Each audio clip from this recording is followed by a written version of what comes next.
At some point in our lives, we all open a medical bill wide-eyed and astonished by the out-of-pocket sum you or a family member acquired from a medical necessity.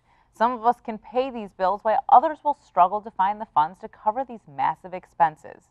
Now there's an organization here to help. Joining me is Jay O, Chair for the Great Humanity Healthcare Foundation. Welcome to the show, Jay. Thank you, Dana. Can you tell me a little bit about your background and how you got to the point where you were working with the Great Humanity Healthcare Foundation? Sure. So I'm a certified financial planner professionally, and we've noticed, our firm has noticed, that very, very few people actually understand financial contracts, health insurance being a financial contract, and it's very, very confusing and complicated to many. And even if they're insured, there can be a financial burden if you have an out-of-pocket cost, a hospitalization, something unexpected. They don't understand the contract, then they realize there's a financial burden. And even when people have done everything they could, there can be circumstances beyond their control, and now they have the bill that results, which creates turmoil in the household. Mm-hmm. They have to change their plans. They avoid medical service. They avoid going to have exams, follow-up exams, etc., just because of the fear of the financial ramifications. So that's how the background starts. I had mentioned that I'm a financial planner. That does have to do with insurance. I've written a book about Medicare, for example, mm-hmm. and that common theme exists about the confusion.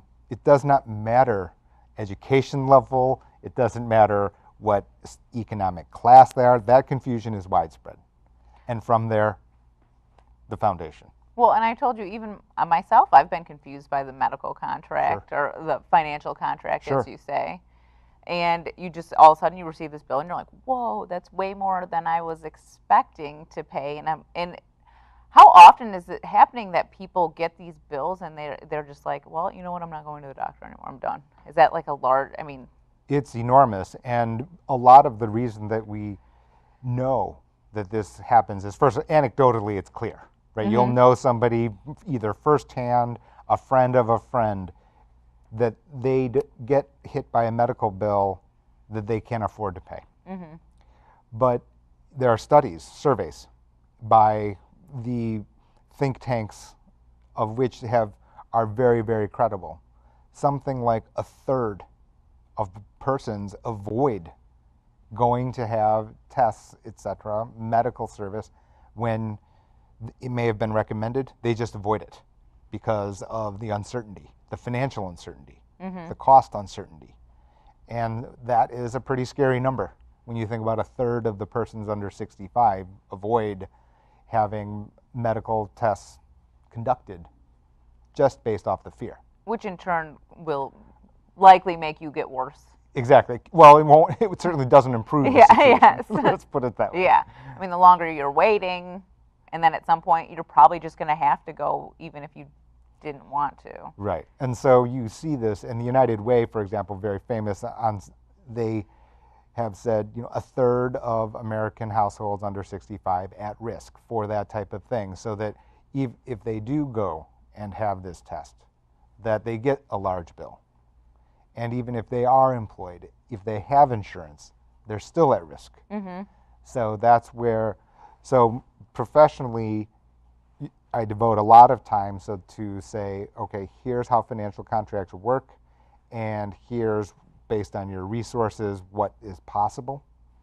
But even then, what you can have is persons, well, they get the bill, they can't afford it. Now, that's what the purpose of the foundation is. Yeah, so why don't you tell me a little bit more about the foundation and how it works, and maybe who's eligible for it? Sure.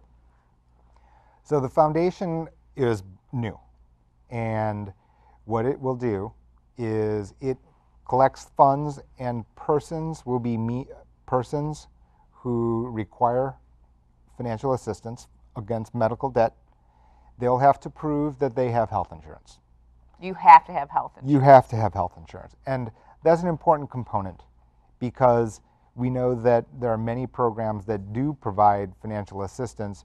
There's suspicion, there is fraud, waste, abuse. These are three common words that the federal government tries to prevent because that is taxpayer dollar, for example. So to our donors, to our contributors, we can go and say, look, the beneficiaries here have put up for themselves the first line of defense. This is not, this is financial assistance. It is not pure welfare. And health insurance to begin with is not cheap. Correct. Right. So, and this can be from your employer provided, where the employer is partially providing. But still, like you know, the terms and conditions are complicated and can be expensive. And for persons who are making ends meet, a one-time shock can create substantial upheaval. So what we are going to do, what we are doing is collecting funds, and then we are going to means test the person, meaning applicant says, we can't afford this set of bills. We're going to ask, okay, can we see your financial information? And there will be some vetting in that sense to make sure that they're not using the source of the funds in any, disingenuous way. Yeah. Right. But from there, we will be able to contribute to them to ease the debt burden, the medical debt, so they can get on with their life. Yeah. Get on pursuing their children's education, their whatever activities that they would like to normally pursue. And that's really what it is to try to ease the disruption created by medical debt. Yeah, I mean, on your website, you talk about how a lot of people that file for bankruptcy are filing for bankruptcy because of medical debt, and their family life does take a hit. You have to take a hit on groceries and things, family necessities that you need because you have to pay this large sum. Absolutely. And again, that goes back to, from multiple independent sources, a third of the population is at risk.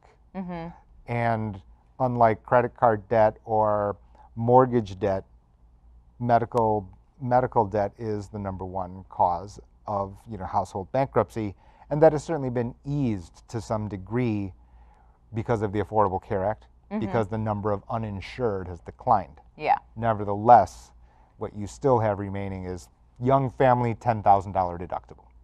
Well, very few, and it does not depend on any differences that fragment our society, and there are many, and we can certainly see that. And that you asked about the foundation itself and why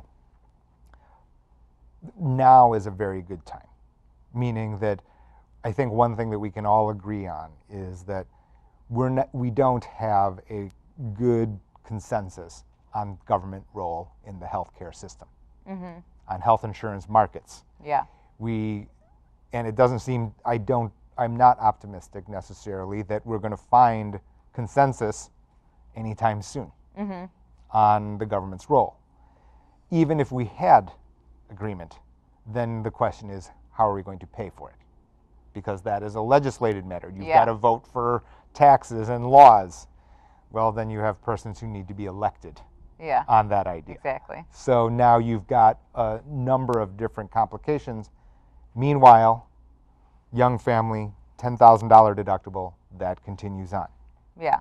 While we're trying to debate and watch Twitter and Facebook and the news for all these different And you're inputs. not seeing the face of these people. I think that's what makes a big difference. If you saw the face of this family that's in this dire straits because of this medical debt, I think that it's different for you then. Absolutely. If it's just a number, 1 in 3, that's different. It's just a number to you. Right. So people can go on the website to apply if they need assistance. That's right. Yeah. And then we will contact them. They're going to have some communications with ourselves and provide, the evidence, which we'll be able to vet. And once we are satisfied, we will make direct payment to the healthcare provider. Okay, so you don't really see the money, it just goes straight to your medical bill. Correct. Yeah. And that is also helpful because many persons don't know, private people don't know, that you can actually speak to your healthcare provider in terms of, is this the full amount? Will you accept less as full payment? Right. And we'll be able to do that. And then in addition to that, it also allows that for our contributors, the knowledge that there's not a leakage. We're going to do everything we can do.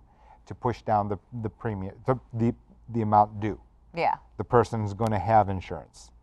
So that gives extra comfort to our contributors as well. Well, we're just about out of time, but why don't you tell people, you talk about your contributors, why don't you tell people why they should donate?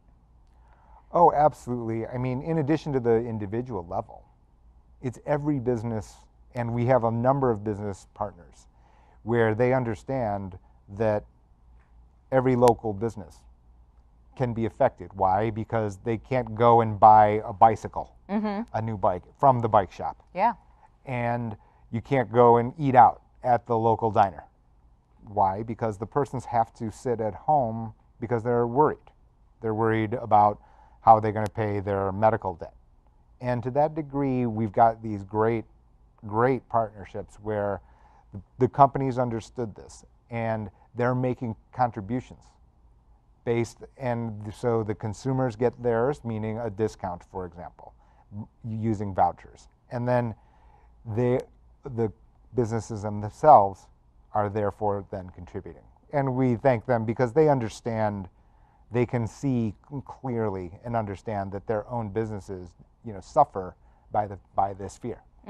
And on our letters and things like that, Warren Buffett called it, the tapeworm of the U.S. economy, and that's really a very nice way of, seeing it, meaning that it eats away, it erodes, Yeah. Kind of silently out of view, but yet it's there. All right. Well, thank you for filling me in on the Great Humanity Healthcare Foundation. Thank you so much for having me today. For more on this and other programs, visit a2gov.org/watchctn. Thanks for watching and tune in next time to FYI.